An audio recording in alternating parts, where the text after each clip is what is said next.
এই কোটা আন্দোলনকারীদের complete shutdown, আর তার ফলাফল আজকে এই অবস্থা।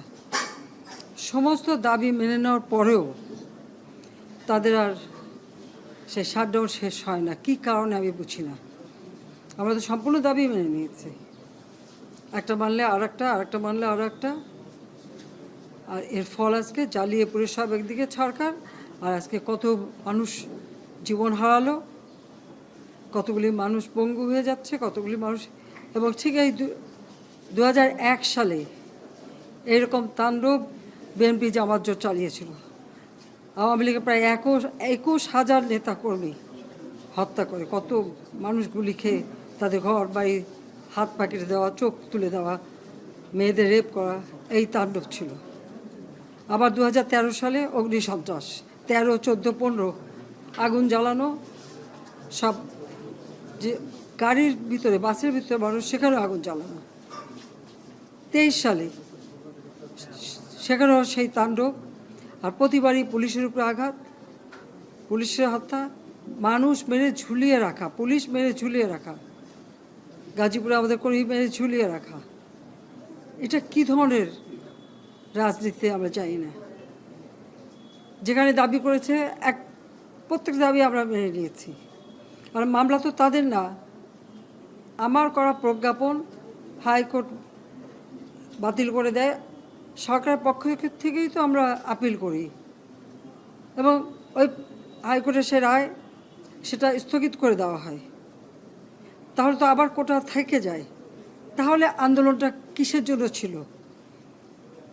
একেবারে শাটডাউন করে সবাইকে তারপরে মারা। যে সমস্ত ঘটনা ঘটেছে আর যেভাবে মানুষগুলি ক্ষতিগ্রস্ত হয়েছে, আর যারা মারা গেছে আমি তাদের আত্মার মাগফিরাত কামনা করি, আর যারা এখন আহত তাদের সকলের চিকিৎসা সুষ্ঠুভাবে হচ্ছে। আমি আমাদের ডাক্তার, নার্স বা কর্মচারী সকলকে আমি আন্তরিক ধন্যবাদ জানাচ্ছি যে তারা দিন রাত অক্লান্ত পরিশ্রম করেছেন, এবং আমাদের স্বাস্থ্য মন্ত্রণালয় থেকে মন্ত্রী, প্রতিমন্ত্রী সহ আমাদের সকলে বারবার এদের দেখে গেছে এবং যা যা লাগে করে দিচ্ছে। আজকে চিকিৎসার জন্য যা যা লাগবে আমরা করে দিচ্ছি। আর যারা পা হারিয়েছে বা হাত হারিয়েছে, আমরা কৃত্রিম পায়ের ব্যবস্থা করে দেব, যাতে তারা আবার সুস্থ মানুষের মতো চলতে পারে, নিজের কাজ করতে পারে। এবং এর মধ্যে একজন আবার প্রতিবন্ধীও, কাজে তার মা যাতে ভালোভাবে চলতে পারে। প্রতিবন্ধী অবশ্য আমরা ভাতাও দিচ্ছি, কিন্তু তাকে আরও ব্যবস্থা করে দেব, আমাদের যতটুকু সাধ্য করে দেব।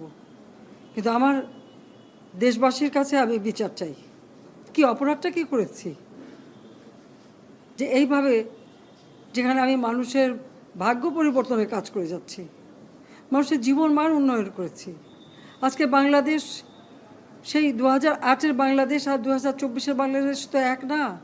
বাংলাদেশের মানুষের জীবন মান তো উন্নত হয়েছে। আমাদের অর্থনীতি আজকে কত কত উপরে উঠে গিয়েছিল, এবং এটা মনে হলো যে এটা আর কিছুই না। এটা আমাদের অর্থনীতিকে সম্পূর্ণ পঙ্গু করে দিয়ে বাংলাদেশকে আবার ভিক্ষুকের জাতি করে দেওয়া, এটাই বোধহয় এদের পিছনে ষড়যন্ত্র। সেটাই হচ্ছে সবথেকে দুঃখজনক, যে দিন রাত অক্লান্ত পরিশ্রম করে বাংলাদেশটাকে যখন একটা জায়গায় নিয়ে আসলাম, আজকে সেখানে দেখি এই একদিকে জ্বালা পোড়া সব কিছু। ঠিক যে প্রতিষ্ঠানগুলি মানুষের সেবা দেয়, আজকে মেট্রো রেলে চড়ে মানুষ কত অল্প সময়ের মধ্যে সময় বাঁচিয়ে কর্মস্থলে পৌঁছাতে পারতো, আবার ফিরতে পারতো। সেখানে ছাত্ররা, চাকরিজীবী, সাধারণ মানুষ সবাই তো যেতে পারতো। সেই স্টেশনগুলি পুড়িয়ে এখন ট্রাফিক জ্যাম, মানুষের কষ্ট। আমি তো কষ্ট লাঘব করেছি, কিন্তু যারা এইভাবে আগুন দিয়ে পুড়িয়ে মানুষের সে কষ্টে আবার ফেলে দিল, তাদের বিচার দেশের মানুষকে করতে হবে। আমি খালি সকলের সহযোগিতা চাই।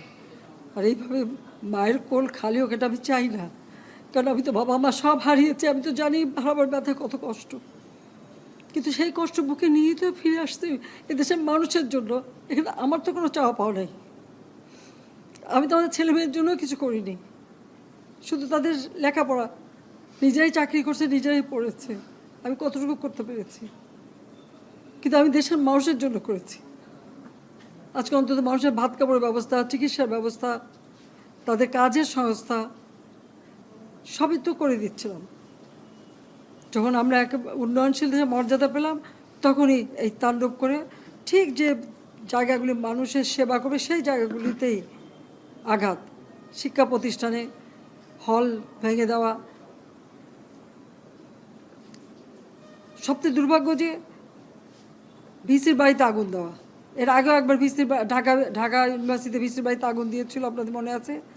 রংপুরে সেখানে আগুন দিয়েছে, ময়মনসিংহ কৃষি বিশ্ববিদ্যালয় থেকে শুরু করে বিভিন্ন জায়গায় এই তাণ্ডব চালিয়েছে। রাজশাহীতে এই তাণ্ডব চালিয়েছে। বিশ্ববিদ্যালয়গুলিতে সেশন জট ছিল, আমি সরকার আসার পর থেকে কোনো সেশন জট নাই। লেখাপড়ার মান উন্নত করা, যাতে এখান থেকে পড়ে আবার বিদেশেও পড়তে হবে, সেই ব্যবস্থাও করে দিয়েছি। কিন্তু তারপরেও কোটা সংস্কার আন্দোলন, কোটা তো আমি বাতিলই করে দিয়েছি।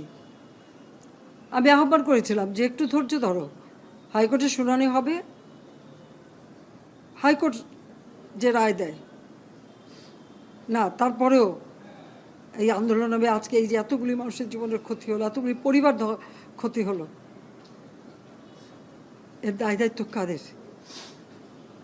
আমি দেশবাসীর কাছে সেই আহ্বান জানাবো যে এই ধরনের ধ্বংসযজ্ঞের জন্য এই দেশকে নিয়ে আর কেউ চালাতে না পারে। আমি সকলে সাহায্য চাই, আর আমি চাই না এভাবে মায়ের কোল খালি হোক আর এভাবে মানুষ অসহায় হয়ে পড়ুক। এই হাসপাতালটাই তো আজকে আপনারা দেখেন কত সুন্দরভাবে করে দিয়েছি। কিছু নেই হাসপাতালে, একটা লিফটও ছিল না আমি যখন সরকারে আসি। আর সেই হাসপাতালও আমার আব্বা স্বাধীনতার পর জাতির পিতা বঙ্গবন্ধু শেখ মুজিবই করে দিয়েছিলেন। আমি সেটা উন্নতি করেছি বলেই তো আজকে চিকিৎসা দিতে পারছি, নইলে এত রোগীর চিকিৎসা দেওয়া কোনোদিন সম্ভব হতো না। তো আমার কি এটাই অপরাধ যে আমি মানুষের জীবন মান উন্নত করার জন্য কাজ করেছি, আর সেই জায়গাগুলিকে হামলা করতে হবে? কোভিড-19-এর সময় যেখানে আমরা সব থেকে ভালোভাবে মানুষের চিকিৎসা দিতে পেরেছি, সেই কোভিড হাসপাতাল সেখানেও আগুন দিয়েছে। এটা কী ধরনের খেলা? যাক, আমি আর কিছু বলতে পারি না। আমি যে এগুলি এক একদিন দেখি আর